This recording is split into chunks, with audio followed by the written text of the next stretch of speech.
Again, tell me when I'm telling lies. I don't know what rumor of ours is the favorite. I know the swingers one is fucking hilarious. I love that one. The April is sneaking off during the show to do cocaine because she's developed a drug problem. God damn, that's near the top of the list for me.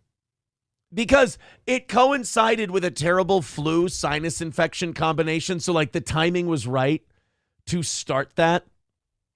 But it's also just like the fervor. Like once they get their new idea, it is fun to watch the people who don't like. I don't even say haters. I don't think they hate the show. I think they love it, but they don't think it's cool to admit that it's good. And so they have to vehemently hate it.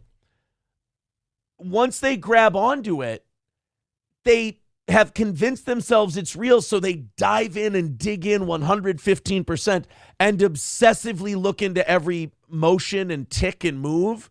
And then they go, we're owning them. You're sitting there with a fucking magnifying glass watching a podcast like this while we have fun and laugh. Again, tell me when I'm telling lies. And somehow you're winning? Fascinating. No. You're right. Shh. Nobody tell him. Nobody tell him. Zen Rhino says she's not in the bathroom doing cocaine. We all know she's doing the Piper Perry surrounded situation. Oh, see now Zen Rhino coming up with a new one. Every time she's not on the show, she's being gang railed by black guys. I mean, is every theory not as valid as the next? Right?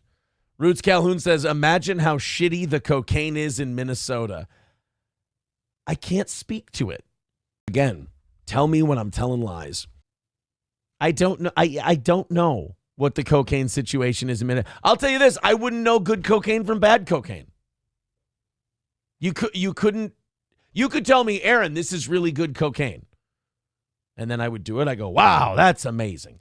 And then you go to this one and go, that's really shitty cocaine. I go, oh, it's fucking bunk. Oh, it's terrible. Oh, Jesus Christ. And it could be the complete opposite. Doesn't matter. Taste Fairy says, yeah, but the meth is pretty good. And that's true. I mean, you can say what you want about our cocaine, but our meth is top notch. A lot of farmland. T. Jefferson says, you're threatened by her growing fame. You're a current day Mark Marrow, a second stringer running a boxing gimmick who is outshined by his smoke show wife. Holy shit, that's a good one.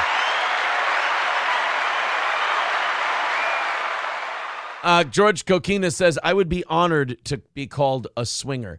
I like the thing about the swinger rumor that always gets me is that it's supposed to be an own against me. Like Aaron's a cuck, like they're swinging and all that. And I'm like, you guys got to pick a different rumor. It's got to be like April's having an affair. That's what the rumor has to be, because the swinging rumor just gets me a shitload of pussy.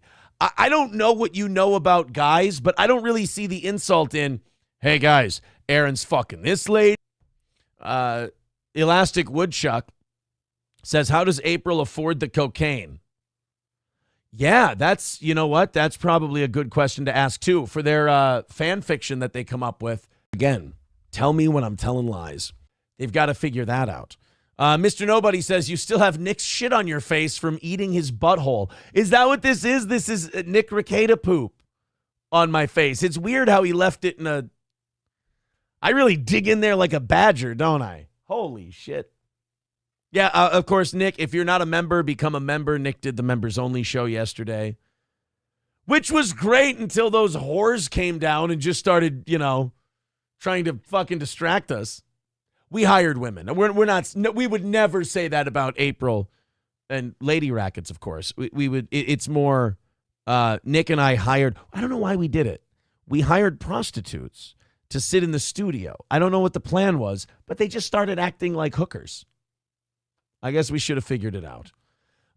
Cocaine or not, Aaron craps himself just the same, says Brett Mack. See, now that just seemed like you went out of your way to be hurtful.